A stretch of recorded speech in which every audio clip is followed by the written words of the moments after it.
Assalamualaikum warahmatullahi wabarakatuh. Anak-anakku kelas 10 yang saya hormati, semoga anak-anakku semuanya dalam kondisi sehat sehingga bisa menjalankan aktivitas yang sudah menjadi tugas kita. Dan tugas kita utamanya adalah belajar. Pada pertemuan kali ini, kewirausahaan kelas 10, saya ingin membahas tentang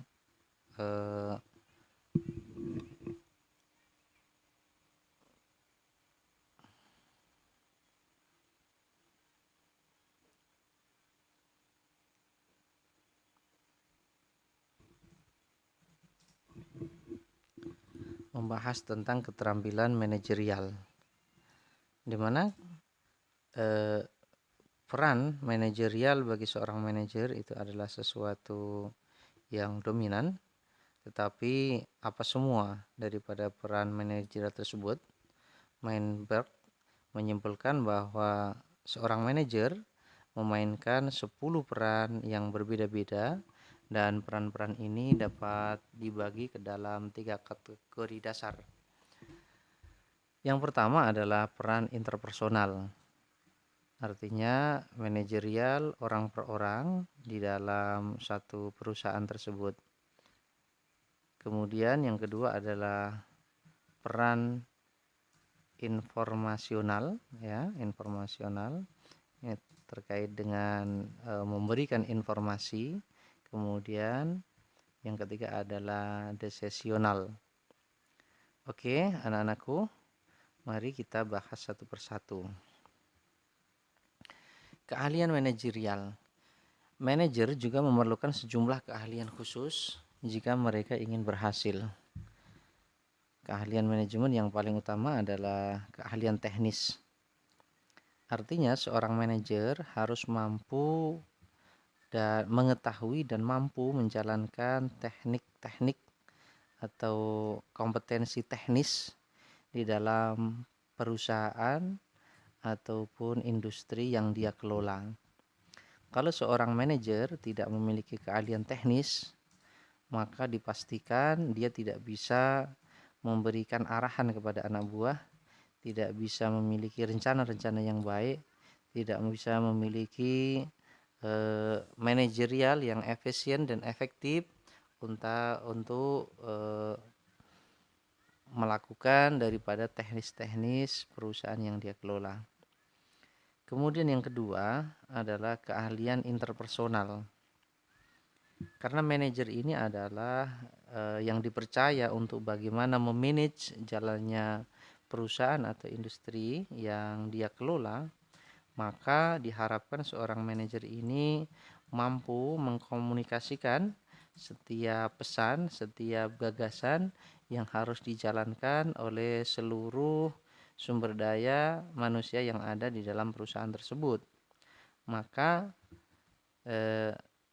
sangat dibutuhkan keahlian dan kemampuan interpersonal di dalam mengkomunikasikan seluruh gagasan-gagasan, seluruh instruksi-instruksi, sehingga segala informasi, instruksi maupun arahan ini bisa diterima secara efektif oleh seluruh sumber daya manusia yang ada.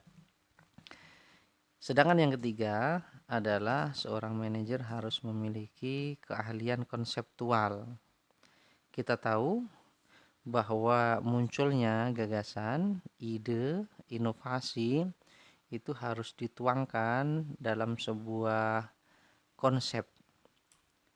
Nah, dalam hal tersebut seorang manajer harus mampu menuangkan ide dan gagasan itu dalam sebuah treatment, dalam sebuah konsep yang efektif, yang sistematis, mudah dipahami, dan mudah pula untuk dijalankan oleh seluruh sumber daya manusia yang ada.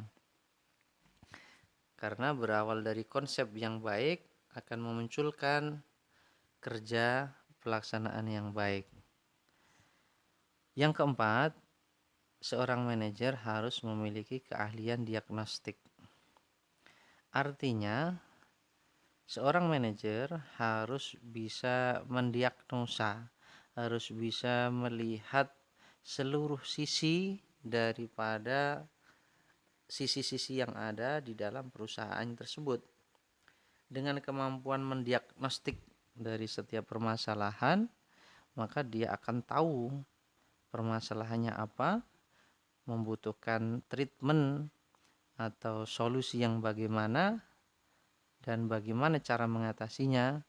Itu adalah dibutuhkan kemampuan mendiagnostik.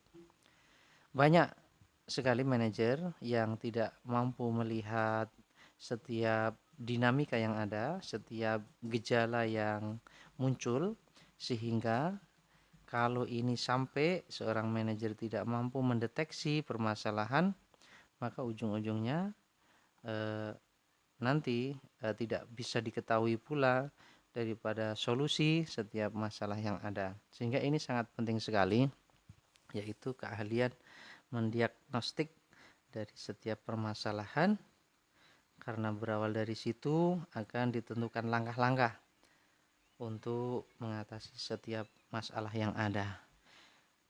Jadi begitu ya, bagaimana kita bisa membuat solusi kalau masalahnya saja tidak bisa didiagnosa, tidak bisa diidentifikasi. Jadi kalau kita mau menyelesaikan permasalahan itu, harus tahu dulu permasalahannya apa, sehingga dia membutuhkan solusi yang bagaimana. Ini menjadi keahlian yang dibutuhkan oleh manajer yang keempat. Kemudian yang kelima, seorang manajer harus memiliki keterampilan komunikasi. Kita tahu bahwa general management is communication, bahwa biang dari segala komunikasi dari manajemen secara prinsip itu adalah bagaimana kita mengkomunikasikan. Komunikasi yang baik akan bisa dipahami dengan mudah, kemudian bisa menyampaikan pesan-pesan secara efektif dan efisien, kemudian tidak memunculkan miskomunikasi atau misunderstanding, kesalahpahaman, dan itu menjadikan sesuatu yang tidak baik di dalam sebuah perusahaan. Maka dari itu, kemampuan retorika atau kemampuan berkomunikasi dengan cara yang lain ini juga menjadi sangat penting. Dan memang untuk melakukan komunikasi itu tidak bisa dengan satu style, satu gaya bahasa, tidak, tetapi al-kalam biqadril mutakalim kalau dalam bahasa istilah kita, bahwa penyampaian itu harus disesuaikan dengan audiennya. Bahasa mengkomunikasikan itu harus sesuai dengan siapa yang kita ajak untuk berkomunikasi. Tentunya ini membutuhkan pemahaman yang komprehensif bagi seorang manajer untuk mengkomunikasikan setiap hal yang perlu dikomunikasikan. Ada hal-hal yang sifatnya script dan tidak bisa dilakukan komunikasi secara terbuka, tetapi di sisi lain ada hal-hal yang perlu dikomunikasikan secara gamblang sehingga harus dipahami oleh semuanya. Nah, dalam hal ini keterampilan komunikasi bagi seorang manajer ini sangatlah penting. Selebihnya, keterampilan yang keenam adalah keahlian pengambilan keputusan. Kita tahu bahwa manajer adalah orang yang dipercaya di dalam pengelolaan sebuah perusahaan ataupun industri, sehingga policy atau final daripada pengambilan keputusan itu ada kalanya sampai kepada manajer.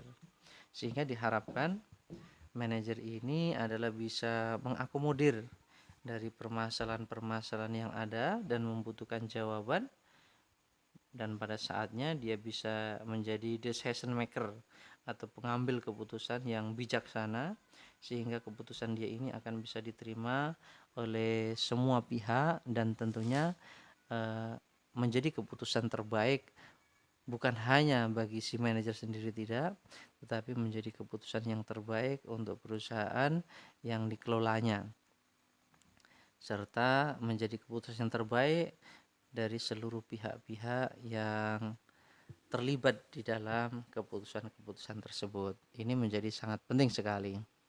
Yang terakhir adalah keahlian manajemen waktu. Kita tahu bahwa kecepatan daripada proses baik itu produksi, pemasaran atau pencapaian target itu adalah sesuatu yang penting, dan kecepatan ini adalah menentukan dari banyak hal, karena sekarang itu bukan mereka yang memiliki modal banyak yang menentukan, tidak selalu, tetapi kecepatan itu akan memimpin. Siapa yang tercepat maka dia akan di depan dan menjadi mobilitas atau bisa memobilisasi daripada yang lain. Jadi saat ini yang terpenting itu adalah kecepatan untuk waktu, menggunakan waktu sebaik-baik mungkin, sehingga semakin cepat dia mengambil keputusan atau memanage suatu hal, maka akan semakin produktif dan semakin menghasilkan banyak hal yang bisa dilakukan. Selebihnya anak-anakku, saya tambahkan terkait dengan lingkup manajemen ya. Lingkup manajemen. Sekelompok orang manapun bekerja sama untuk mencapai suatu tujuan dan memiliki sumber daya manusia, baik fisik, kemudian sumber fisik, sumber finansial, atau informasi, memerlukan praktik manajemen. Nah, lingkup daripada manajemen ini yang pertama adalah untuk mengelola dalam organisasi yang mencari laba. Kita tahu kalau di dalam wirausaha, laba ini adalah salah satu orientasi yang penting, sehingga ketika organisasi itu dibentuk, itu adalah dalam rangka bagaimana bisa menghasilkan suatu laba. Baik itu perusahaan besar, baik usaha kecil dan menengah, maupun manajemen internasional. Ini pasti membutuhkan pengelolaan yang berbeda.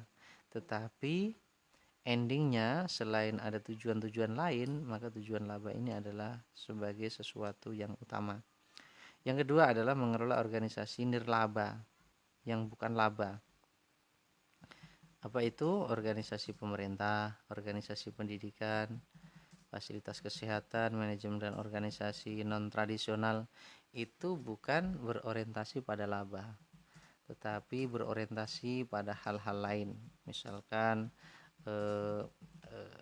pendayagunaan, misalkan untuk efektivitas, misalkan untuk berorientasi kepada kemanfaatan atau memberikan bantuan.